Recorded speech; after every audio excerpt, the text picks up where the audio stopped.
أعوذ بالله من الشيطان الرجيم بسم الله الرحمن الرحيم الحمد لله رب العالمين وصلى الله على محمد وآله الطيبين الطاهرين اللهم صل على محمد وآل محمد. So Alhamdulillah, we had the opportunity and tawfiq to study this topic, and even for myself it was preparing for this topic and going through the different content and the ahadith. It was a very beneficial experience, and inshallah I hope that it would be the same for you. And in this manner we come to the last session of our course. So we're speaking about dua, and dua being one of the important topics, one of the important things in a believer's life, and that's how it should be. It's highly encouraged that dua becomes an important portion. So we spoke about different things, and inshallah today we'll go through number 7 and 8. So we spoke about the definition of dua, different types of dua, what is the true nature of dua. We spent a good amount of time on what are different sections that we have in the duas that we have from the Ahlul Bayt, goals of the dua, what are we trying to achieve through these duas. And the last discussion of course was the aadab. And again, just to remind ourselves, everything that we do has a adab, has a way of doing it, such that if you acquire those adab and those etiquettes, you reach the goals faster. So people might be doing the same thing, but not everyone who's doing a certain thing achieves the results, or different people achieve different results by doing the same action. Same thing holds true for dua. Many people recite duas in large amounts and large quantities, but the amount of benefit people get is very different, and it's all tied to the adab and the etiquettes of dua. So we spoke about that as well. Before we start our discussion today, again it's going to be in two sections. I just want to mention that please don't think that what we have studied here or tried to learn is everything about the dua. No, there is a lot more. For example, the adab of dua, you can go in more detail. So what I attempted to do here was to bring you the most important things related to du'as, and that also we went in very brief detail. So a lot of our courses are going to be like this. They are broad rather than very deep. Although I'm trying to strike a balance between breadth and depth, so it's that we get a broader understanding of what's going on, but at the same time we're exploring a bit of depth of these teachings. But some of these things, if you really want to go into detail, it requires a lot more time, right? You have to spend like hours and hours. Studying is something that never ends. So today we come to the last portion of our discussion. So the main question that at times people have, or I shouldn't say at times, most people have, they may not say it, is that why are du'as not answered? What happens? Okay. So therefore that's what we want to discuss today, the system of dua. Just trying to understand what's going on when du'as are being recited. And a lot of people have these questions, especially if you have gone through this yourself. If you were in a situation and you really prayed hard and your prayers were not answered, that's when you have these questions. Okay, like you can see this boy who is he's reciting dua, but back of his mind is thinking like, why are my prayers not being answered? And that's a difficult situation to be in, because it's hard to reconcile. Because on one side Allah subhanahu wa ta'ala says, Ud'uni astajib lakum. Now what does this mean? This means this is a promise from Allah, right? Otherwise why would he say like this? He says, you call on to me, I will answer you.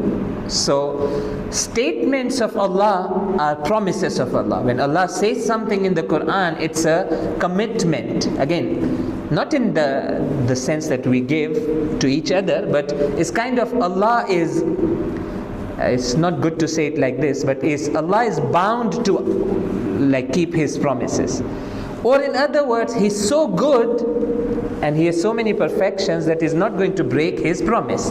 Again, the Quran clearly says, Inna Allah la yukhliful mi'ad. Allah never goes against His promise. But I asked and I was not answered. Okay? So this becomes a difficult question, not only intellectually, but at times even emotionally. It can become very hard to understand what's going on. So this topic really needs to be addressed well. But before I do that, I'm going to share a short story of how difficult this can be. Although the story is related to tawassul to the Ahlul Bayt, but it's part of the dua. So I'm sure a lot of us, we have heard the name of the famous Allama Amini. Okay, so he's the one who wrote that famous book Al-Ghadir. Okay, very famous scholar, very hardworking, very dedicated, very sincere. So he says that I had a hajat that I was seeking from Allah, and he would ask that hajat through Amirul Mu'mineen. So basically he would go near the grave of Amirul Mu'mineen and ask Allah to fulfill that hajat through the wasila of Amirul Mu'mineen. We need to speak about wasila separately. I'm just bringing this as an example. So he says that 1 year passed and I was asking my hajat and it was not being fulfilled, and this was very important for me. Like what I was asking was, I really wanted it. So that 1 year passed, no istijabah, like it's not being fulfilled. So, but he continues praying, and that's one of the adab of dua, that you do israr over dua. You don't lose hope. You keep on insisting. So insisting on dua is one of the adab of dua. Like one of the etiquettes is you keep on insisting. So he continued praying. So one day he goes, he's standing next to the, and this is quoted by himself, standing next to the grave of Amirul Mu'mineen, and he's like reciting ziyarat or doing dua, and this hajat is in his mind. So he's standing there, and whatever he's reciting, he sees an Arab man, illiterate Arab man from village walks in. You can see from his like clothing and demeanor that he's like ignorant from a faraway village. He has a disabled child in his hands.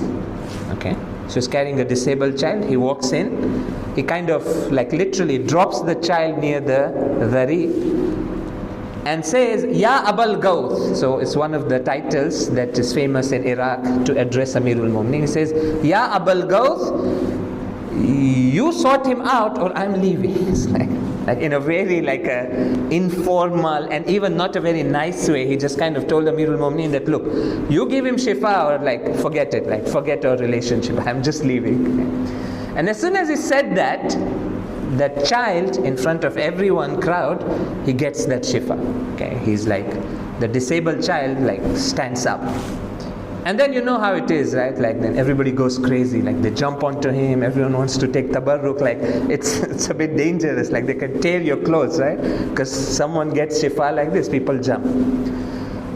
So this thing happens, Allama Amin is watching all this. So he feels in his heart that I've been asking for 1 year with all the adab, with all the nice things that you could imagine. It's a valid hajat, I am trying so much. Why is it not being granted? Okay. So, okay. I'll complete the story at the end of what happens because it's related to our discussion today. But this is the situation that when the hajat is not being granted, it can become very heavy emotionally, and we might have a lot of questions. So what do you do when you have questions like this? The best way is first to find an intellectual answer. Find the answer, why is this happening? So what I'm going to do today is, there's an amazing explanation given by Allama Tabatabai answering this question, that, and this is under the tafsir of this verse. So this is Surah Al-Baqarah, verse number 186. وَإِذَا سَأَلَكَ عِبَادِ عَنِّي فَإِنِّي قَرِيبٌ. When my servants ask you regarding me, tell them I'm near. أُجِيبُ دَعْوَةَ الدَّاءِ إِذَا دَعَانِ. I answer the call of a supplicant when he supplicates. Again, promise, same promise. I answer. Allah is saying, I answer. So now he takes this verse and he starts explaining why this doesn't work in some situations. Okay, so let's read a bit. So I just have 2 paragraphs. So I'm just going to read it for you, and then we are going to use that to continue a discussion. So let's start. Okay. Therefore, the natural prayer addressed, by the way, this is English translation of Tafsir al-Mizan. They have put it online, all of it, free. The translation is excellent. It's not AI translation. It's like literally they've worked really hard. There's an institute in Australia. They work for years to produce a full translation of Tafsir al-Mizan, and they put it online. Like you can just go and you can see everything. So he says that therefore the natural prayer addressed to God shall always be answered. Shall always be answered. If a prayer is not answered, it lacks both or one of the 2 things mentioned in the verse. So see, if it's a true prayer, it's always answered because it's promise of Allah. So if it's not answered, it means it's lacking one of the 2 things. Okay? So it's very interesting. He's not using any other verses, he's not using hadith, he's just using this verse and the words in it to come to this conclusion. Okay. Ujibu da'wata da'i idha da'ani. So 2 points. Firstly, it has to be a true dua. At times I might be saying it on my tongue, but in reality it's not a dua. I'm not actually calling out, I'm fooling myself. The second point is that da'ani, you have to call Allah. So if someone is calling Allah but his hope is in someone else, that doesn't count as calling. Okay, I have explained, let me just read. First, there may be no prayer at all. It may only be a misunderstanding of the supplicant. For example, a man prays for an impossible thing, but he does not know that it is impossible, or for a thing which, if he knew the fact, he would have not wanted it at all. So let's say you ask for something impossible. That's never going to be fulfilled. Why? Because that's not dua anyways. It doesn't qualify to be a dua. What it is, it's nonsense. It's nothing. It's just words coming out of your mouth. You're asking for impossible. It's not a dua. Again, he gives example. I'm not explaining this, and again, I'll say this in brackets as well, and that is that Tafsir al-Mizan is one of the hard tafasir. It needs a teacher, ideally. It's not easy to just read and understand everything. I'm not saying don't read, but know that 80% is I haven't understood. Even in Hausa, people like us, we don't just read Tafsir al-Mizan, you have to go to a dars, because it's very precisely written. So he gives an example. Let us say someone was sick and died, but his friend is unaware of his death and prays for his recovery, while now the prayer should be for bringing him back to life.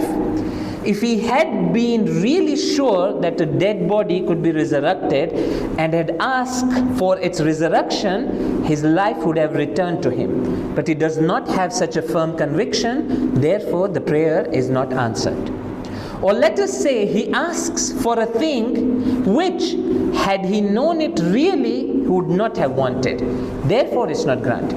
So it's like this. Sometimes I ask for something, I really don't know what I'm asking for. If someone would come and tell in my ears that, look, this thing you're asking for actually means this, I would immediately say, no, nothing up to. I really don't want it. So du'as like this are not du'as, they're not answered, because it is not a du'a. And the verse is, Ujibu da'wata da'i idha da'ani. The person has to be doing dua, a real dua. So if it's a fake dua, nothing happens. You're just talking. Okay. So I'll also mention a very funny story here just to impress this point. And by the way, this was mentioned live. All of you know Maulana Sadiq Hasan, right? The famous Maulana Sadiq Hasan. Urdu reciter. So he once mentioned it, I think maybe in his majlis or a live place. He said that he went to a place to recite majlis. Okay. He travels around the world. So a man came to him and said that, Maulana, please give me some dua or ta'weez. It's been 8 years, we're not having children, for example. And it's a test, like sometimes people have this. So then he started asking him like which amal have you tried and thing. Whatever Maulana Sadiq Hasan asked him, he said, I have done this, I have done this, I have done this. Like any amal you could imagine, he had already done. So he was like, why? So he said, he thought maybe it's a medical condition. So he asked him, how long you've been married for? He started asking. So he said that, I'm not married. So then he said, like, are you joking with me? You're not married, and you're saying I've been trying for 8 years, I'm not getting a child. Like, what does it mean? Is it like some joke or what? Like a practical joke? So he was very serious. He said that if Allah can give Bibi Maryam a child without a father, why can't He give me a child without a mother? That's like, so he was like, what do I tell? So this is not a dua, because you're asking for something that's impossible for you to get. Like, you're not a Nabi, you're not a Masoom, you don't have that level. You're asking for something that's beyond you. It's impossible for you. It's not counted as dua, nothing happens. It's like you're speaking to a wall. This dua doesn't go up. It has no meaning. So that's one. The second one, again, so he explains, is there is indeed a prayer. So when the second condition is missing, it is a dua, but it is not addressed exclusively to God. And so dua which is not addressed exclusively to God, there's no istijabat. For example, a man beseeches God for his needs, but his heart is looking towards its apparent causes or to some imaginary beings whom he thinks have power to fulfill his needs. Okay? So he's praying to God, but he thinks that, this ta'weez has some powers, this itself, and it will solve my problem, or that person will help me. In this case, his prayer is not addressed exclusively to God. In other words, he did not beseech God at all. Because God, who answers the prayers, is the one who has no partner in his affairs. He's not the one who works in partnership with apparent causes and imaginary beings. Okay. So these are the two groups of supplicants whose hearts were not sincere in their prayers, even if their tongues were. And therefore the dua is not answered. Not that it's not answered, there is no dua. It's not like you did the dua, a complete dua, and Allah said, sorry, I won't answer. No, the dua did not happen, basically. And that's the reason why the dua is not answered. And we have a hadith whereby they tell us that ana khayru sharikin. Allah subhanahu wa ta'ala says that I'm best of the partners, which means that if you ascribe partners to Allah, so you say 90% I'm doing it for God, 10% for someone else, okay, Allah gives that 90% to that other one, so that you take the whole thing. Right? I'm the best of the partners. If I have a sharik, I'll just give everything to the sharik. Like, you take everything. Okay. Of course, this might, I know some of you must be thinking that, if you really see the depth of what he's explaining, it literally means that none of our du'as should be answered, right? It's like, because at times you're asking for things which are not like something that's good for us. Or many times, and I say about myself, inshallah all of you are beyond this, but it's like this, like when I'm asking, my hope is in so many other factors that it's hard to say that I actually asked Allah to do this, and therefore it was answered. But so that's an explanation from Allama Tabatabai. So I mentioned, but let's just come down, and I have to say this. Allama Tabatabai is a bit high up there. It's like his explanations are very unique, and they're very strongly based in the Quran. But let's come down a bit and let's explain what's actually happening. So I'm going to mention 4 points and 4 things to support that. It's the same thing what Allama Tabatabai mentioned. It's the same principle that dua is not answered when there is no dua. The dua is actually not there. But just to make it in simple words, there are 4 things. One is that, look, there is some answer to every dua, even if that answer is a no, but that's some answer. So no call is left unanswered. Okay? So from one perspective, whenever you make a dua, even if it's not a sincere dua, Allah's system responds. There is an answer. But that doesn't necessarily mean that your wish is granted. Okay? That doesn't necessarily mean that you get what you're asking for, but there is a response. I'll explain this using one hadith. Second point, and really important, and I think a lot of people make mistake in this part, and that is that to realize that dua is a partial cause. It's not a complete cause except in very exceptional situations. Okay? Let me make it simple. It's like this: dua is one part of the puzzle. You can't replace. So what's the other part? Is you have to do amal. Okay. So if I do dua but I don't act in accordance with the dua, my dua is a false dua. I'm not serious about my dua. Like if I say, God, oh Allah, give me wealth, that's a dua, and I sit home and do nothing, then it's definitely not going to be accepted, because I'm invalidating my dua by not acting upon it. It's like I'm making a mockery of the dua. It's like, for example, like again, to just give examples, it's like this, right? Like you want to show respect to someone, like let's say, and they offer you something to eat, something very nice to eat, and how do you show respect? You say that, thank you very much, and like, but you take that same thing and in front of that same person you throw it in dustbin. Like something very nice someone gave you. Verbally I'm saying, thank you very much, this is delicious, I'm going to enjoy it, but in front of his eyes you take the whole thing and put it in dustbin. So he's going to be like, you're saying you respect me, you're showing respect to me, but your actions don't match that. This is no respect. Dua is the same thing. So dua is a partial cause. It's one part of the equation. If you do dua but those other pieces are missing, the istajaba doesn't happen. Again, for the same reason Allama Tabatabai mentioned, because such a dua is no dua. It's like, just doesn't have that effect. Again, I'm going to show a hadith. The third thing to notice about the dua, again, let me just say what we are trying to do. We are trying to understand the system of dua, how it works. So all this is going on. So whenever you do dua, there is some answer. It's a partial cause. I have to make sure I put in place other causes for it to work and then do. Third, very important, we have a lot of ahadith that say that your dua might be good. You might also be doing amal. There are obstacles in the path of dua that don't allow the dua to rise. Okay. So there are some things. So basically, even in this situation, let's say I'm doing dua and I'm even doing the action. Let's say someone wants wealth, risk. They're doing dua for risk, they're trying hard, but they see it's not increasing. Why? Because there are some things that's blocking the dua, there's obstacles. So when you do dua in a situation like this, answer comes. But the answer is, please get rid of the obstacles first. So there is an answer. It's not rejected. The answer is, make sure that you don't have these obstacles.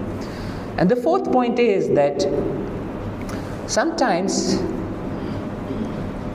Allah's answer to your dua is, He tells you that I'm not going to give you for your own good. So this is actually a very good answer. So the fourth one that you can see, that for our greater good, for my greater good, Allah tells me that, look, don't ask this, I won't give you this, I'll give you something better, I'll give you a better deal. So that's actually istijabat. It's Allah has responded to my prayers very nicely, just that He's saying that I won't give you this that you're asking, I'll give you something else. Okay. So what's that something else? The ahadith mentions. Okay.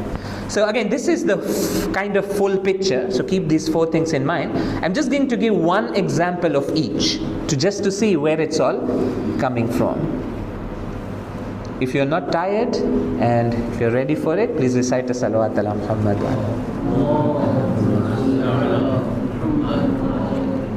I'm really trying to not make it dry, but inshallah. Okay, so the first thing is that any dua, even a false dua, there is some answer. Okay, so I'm going to quote portions from a hadith and dua. So this one, I want to see who can guess which dua it is. So we always play this game that I'll mention a dua and you guess. So Bismillahir Rahmanir Rahim. Ya man yamliku hawa'ij as-sa'ili. O you who owns the hajat of those who ask. Allah has, right? وَيَعْلَمُ ضَمِيرَ الصَّامِتِينَ. And you even know those du'as which I haven't expressed, it's inside me. I'm silent, I'm not saying it, but the du'a is there in my heart. So this also happens at times. The du'a is not necessarily verbal. At times you may not say it, but your heart really wants it. That's still a du'a. Like you have it something in you. So that's not the part. This is the part.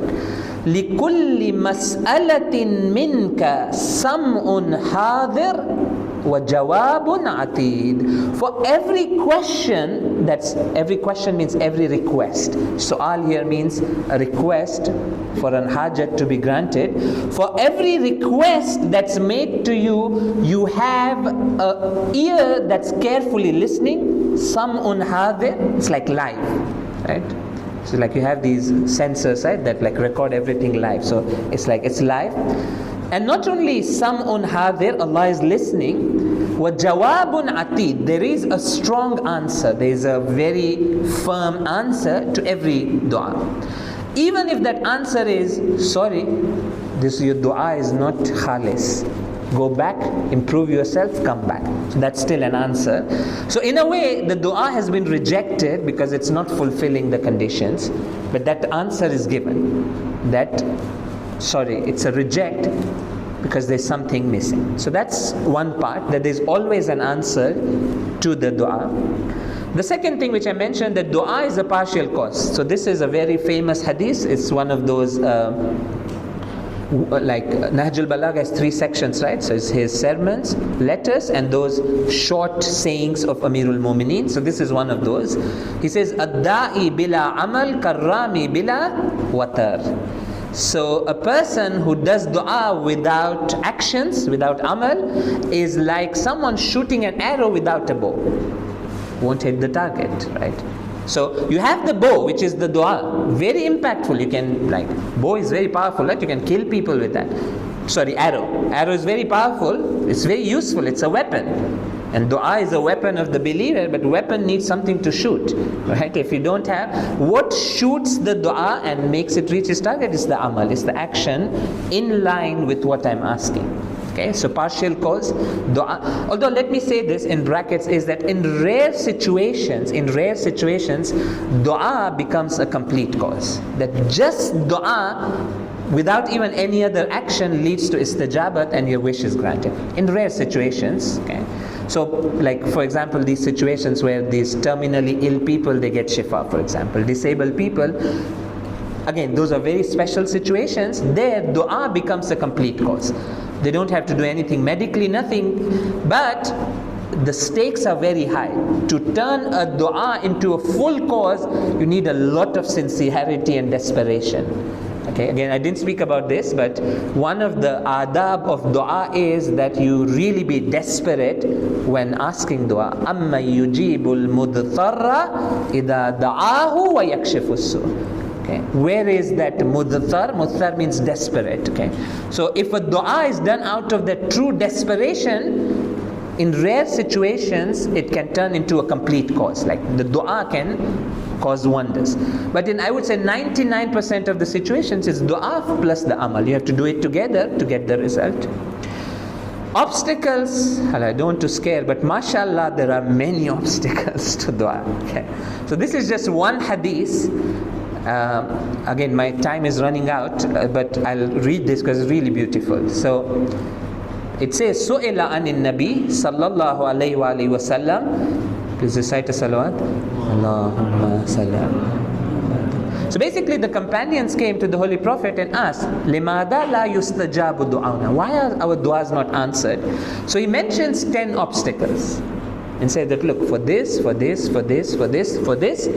du'as are not answered. Maybe I won't read all of it, let me see.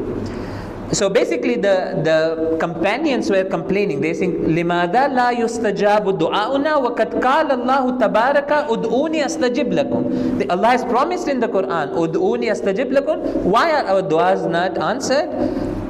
So the Holy Prophet mentions, Inna qulubakum matat bi ashrati ashya. Your hearts have died because of these 10 things, and dua of a dead heart is not answered. That's an obstacle. A dead heart is not answered. Innakum araftumullaha falam tuaddu ta'atah. You recognize Allah but you do not obey Him. وَأَنَّكُمْ كَرَأْتُمُ الْقُرْآنِ وَلَمْ تَعْمَلُوا بِهِ. You recite the Quran but do not act upon it. وَادُّعِيتُمْ مَحَبَّةَ الرَّسُولِ وَأَبْغَضْتُمْ أَوْلَادَهُ. And you claim to love the Prophet and you anger his progeny, the Ahlul Bayt. See, even like at that time he used to tell people that, look, my Ahlul Bayt are very important. You can't anger my Ahlul Bayt and then expect your du'as to be answered. وَادُّعِيتُمْ أَدَاوَةَ الشَّيْطَانِ وَوَافَقْتُمُوهُ. You claim to be enemy of shaitan, but you do things that he tells you to do. وَادُّعِيتُمْ مَحَبَّةَ الْجَنَّةِ فَلَمْ تَعْمَلُوا لَهَا. You claim to have love for paradise, but you don't act and work for it. أُدْعِيتُمْ مَخَافَةَ النَّارِ وَرَمَيْتُمْ أَنفُسَكُمْ فِيهَا. You claim to fear the fire, but you have thrown yourself in it. اشتغلتم بأيوب الناس عن أيوب أنفسكم. You have busied yourself with other people's defects whilst you yourself have defects. وَادُّعِيتُمْ بُغْضَ الدُّنْيَا وَجَمَعْتُمُوهَا. You claim to hate the dunya, but you are amassing it, you are collecting it. أَقْرَرْتُمْ بِالْمَوْتِ فَلَمْ تَسْتَعِدُّوا لَهُ. You know that death is going to come, but you have not prepared for that. دَفَنْتُمْ مَوْتَاكُمْ وَلَمْ تَعْتَبِرُوا بِهِمْ. You have buried your dead, but you have not taken ibrat and lessons from it. Okay. Basically the summary is that the system just doesn't work if the dua doesn't match that idea of tawheed and only calling to Allah and listening to Him. Again, let me say this here. It doesn't mean that all of our du'as are rejected. In other words, let me say it like this. If we were asked, if someone were asked that is someone giving the true haqq of the dua the way it ought to be, none of our duas will be accepted. Like probably zero, like, because it really doesn't meet. But Allah, out of His mercy, He still, even if the conditions are not met, He gives. Right? He gives. وَيَعْفُ عَنْ كَثِيرٍ. So He forgives a lot and He still gives. So obstacles are there. The last part, my time is running out quickly, and that is, at times Allah subhanahu wa ta'ala's response to dua is like this, that look, this is not good for you, don't ask. Simply. You'll regret later. Don't ask for this. I'm not giving you because I'm not giving you not because I'm bakhil, I lack something, I hate you, I don't want you to grow. No, I want all of that. It's not good for you. So please don't ask. It won't be granted. So that's actually a favor. That's actually a very good istijabat. When Allah rejects a dua, not because of obstacles. So rejection of dua because of obstacles is a negative thing, right? Like, I put those obstacles, let me remove. This is actually a good thing, that Allah rejects somebody's dua. Why? Because He says that, look, I know this is not good for you, don't ask. Okay? But that's very hard to understand. So therefore we have this sentence, again, I'll read, then you can know which is. وَلَعَلَّ الَّذِي أَبْتَى عَنِّي هُوَ خَيْرٌ لِي لِإِلْمِكَ بِعَاقِبَةِ الْأُمُورِ. Okay? So basically, which dua? Dua iftitah. Okay. So basically, it's the whole context is that you say that when you did not grant me my dua, I kind of became upset with you and I said things. Atabtuka bijahli. Like aadab means when you scold someone, like when your children is like, so it's kind of like you didn't grant my dua, I got upset and I said things that, oh, why Allah, you're not granting me? Then the dua says, وَلَعَلَّ الَّذِي أَبْتَعَ عَنِّي, the same thing which you delayed giving me, like you prolonged it, هُوَ خَيْرٌ لِي, this delay was better for me, لِإِلْمِكَ, in your knowledge, بِعَاقِبَةِ الْأُمُورِ, for my future. You knew, so that's why you denied it. So someone might say that, okay, in this sense, so it's like we are in trouble. We might be asking for a lot of things that might not be best. No. So what happens is that Allah is merciful. So if you ask for something really, genuinely, and because of reasons it's not accepted, Allah subhanahu wa ta'ala compensates for that for you. So it's very beautiful. So a moment should never think that, oh, my du'as are not going to be accepted, you just have to be disappointed and go. No, when you're disappointed, when your du'a is not accepted, and when you start leaving, Allah gives you a few things as free. So again, this hadith is very interesting. It says, ma min muslimin yad'u bi da'watin, there is no Muslim who does a du'a. Of course, a dua laysa fiha ithmun wala kati'atu rahimin. Of course, it should not be a dua for a sin. Like someone shouldn't do dua that, oh Allah, give me, like, I don't know, something haram, alcohol. That's of course. Or something, it's a dua for breaking of relationships. So halal dua, illa a'atahu Allahu biha ihda thalas. So when you do a dua, you definitely get one of these three. The first one is imma ayyu'ajjala da'wata. The first thing is He gives you ask for it and it's quickly accepted and your prayer is answered. So that's one. Or wa imma ayyuddakhiraha lahu fil akhirah, or Allah doesn't give you right now, but He keeps it as a store for you for akhirah. The reward is now stored for you in akhirah. وَإِمَّا أَن يَكُفَّ عَنْهُ مِنَ الشَّرِّ مِثْلَهُ, or Allah subhanahu wa ta'ala doesn't give you the hajat, but He takes away a bala equal to the weight of this dua. Okay, so it's like your dua is not accepted, like you're not given. So the angels, I'm just paraphrasing, it's like angels take that dua, they weigh it. Like how much was this dua? They find the bala that weighs equal to this dua and they take that away.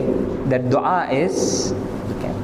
So in other words, basically the bottom line is that we always should do dua, because whatever, even if it's not accepted, there is some answer. Like there's, even if it's like this, if I do dua, I'll realize there are obstacles. If I'm not doing dua, then it's like I'm not, basically if someone is not doing dua, they're not even playing in the field, they're outside, they're like busy somewhere. So Allah subhanahu wa ta'ala says, no, come play. It's like football, right? Like come in the field, play. Yes, you won't score goals, but you learn. Like, so this idea that we should constantly be doing dua is there, because whatever happens, inshallah, the overall benefit comes back to us. My time is up, and the last section I don't want to explain too much. This can be a separate topic, but it needs a lot of thinking and like discussion. So again, the actual discussion about dua finishes. I could have just ended the course here, but I'll just use 5 minutes to answer this question. Okay, how do we promote dua in our community? So something practical. So I'm just going to read what I have written. Okay, so I've written 3 things, or 4 actually, 4. So 4 things inshallah in 4 minutes. First one, very important, start at home. Because there's nothing stronger than families that can build a society. I think at times we kind of start thinking of community. We want to start something, we say that, oh, how do you promote dua in community? Amazing. But start from family, you'll see the impact in community. There's no unit stronger and more barakat in Islam than family. So a lot of things have to start in family. And if families are fixed, you see the reflection of that coming in the community. So how do you do? Just a very, again, none of this is from like ahadith or like it's like sacred. These are examples. First, it's a good habit to play some of the du'as at home. Buy a speaker. So this is a very nice speaker. I think I should get the commission. Xiaomi. If you end up buying. Very nice speaker, Bluetooth. Like Again, not too much. It shouldn't be constantly playing. It's not like the whole day there's like dua and Quran playing in the background. Not like that. Okay, you wake up in the morning, put a dua ahad. Let people in the family, children, everyone hear it. Just hear it. Doesn't even have to like you have to sit and recite. It can just be playing, but don't play it too much, because then it loses a bit of importance, and we tend to ignore it. But if it's dua ahad 7-8 minutes, even if you're doing other things, it repeats. So that's one simple thing, technique. Have times where, again, this is hard because we are not used to these kind of things. It's like, but we can initiate. It's say, look, you call your family, your immediate family, 2 people, even just husband, wife, let's recite a dua together at home. Or call all the children and say that, what are we doing? We're reciting a dua. I know I don't have a good voice, but it doesn't matter. Let's sit and recite together. Third one is really important, and I wish if we can start it, is that have dua sessions at home and do a rota. Like at times we feel that masjid mein raak se dua nutba to padso, otherwise no. That's the kind of attitude, right? Start small dua nutba sessions at your home, right? Call a few people, if you have a friend circle, start it at home. Call people, recite dua nutba, some other duas. It helps really. So this is family-based work. This can be a good start, and there are communities, places where they started and really picks up. More people get interested and it spreads, becomes like a pandemic. Second one, again, I don't have much to say about it, but just like very quickly, trained reciters. We don't have very well trained reciters. Yeah, we have people who have good voice, and which is very good, but they need to train them, so they need to work on their voice and tune. This is something that's missing, that good reciters should be able to add English translation and explanation inside the dua, because we don't know Arabic, so you just mix it, okay? But not by stopping and breaking the flow. You recite English in tune. And doesn't have to be translation, you can elaborate, you can speak about that thing. It's like a wake translation. Third one, you can even add a bit of masa'ib. Sorry, the B is missing. Not masa'ib. Masa'ib is Arush, not masa'ib. Don't recite with masa'ib, please. They'll make you dance like this. Recite with masa'ib, musibah. Again, we are not saying that make dua overwhelmed by musibah. That's not even good. Then dua loses its thing. If you have a 30-minute dua, there should be like 3, 4, 5 minutes. You can speak a bit of musibah of the Ahlul Bayt. It brings that mood. Again, these are some very simple things. Third thing that can really help, but harder to do, is organizing large events. Because dua needs energy. You need that vibe. Like when people recite together, the walls have to shake. Okay? If you just have like 15, 20 people, it's good, but it's hard to create that emotion and that vibe. So large events. So it's like mega event. What do I mean by no, I don't know, it's not happening. I'm just saying, I'm dreaming basically. Get 1,000 people in a location and recite a dua. Imagine like the masjid in our community, let's say, imagine it's packed with 1,000 people and they're reciting dua kumail. It can do magic. Even if it means you have to give food after that, it's worth it. I feel it's worth it that even if it means that you create enough incentive that 1,000 people come once in 2 months. Make a really, really big dua program, make it big, call a very big reciter, make it an elaborate program. It's just dua. You need like and that's what they do. I'll show. You might be wondering, why did I bring this? I'll show you like a 30-second Instagram thing. I'm sure you've seen it, but it's just like to show. How do duas become so popular in places like Iran? Like people come, it's the vibe. I'm sure if you've sat in Haram for Thursday night and dua kumail, is like the atmosphere is charged. Like there's like 1,000, 5,000, 10,000 people, and you're reciting together. It creates a different synergy, and we need that social kind of a thing. So this is the third one. The fourth one is very simple. Okay, so you're going to laugh at this, and that is, who can guess what's the fourth one? Is learn Arabic. Learn Arabic, basically. If you know Arabic, you love du'as more, naturally, and we spoke about this last time. It gives more pleasure. More people get more pleasure, they'll be more attracted to du'as. So thank you very much.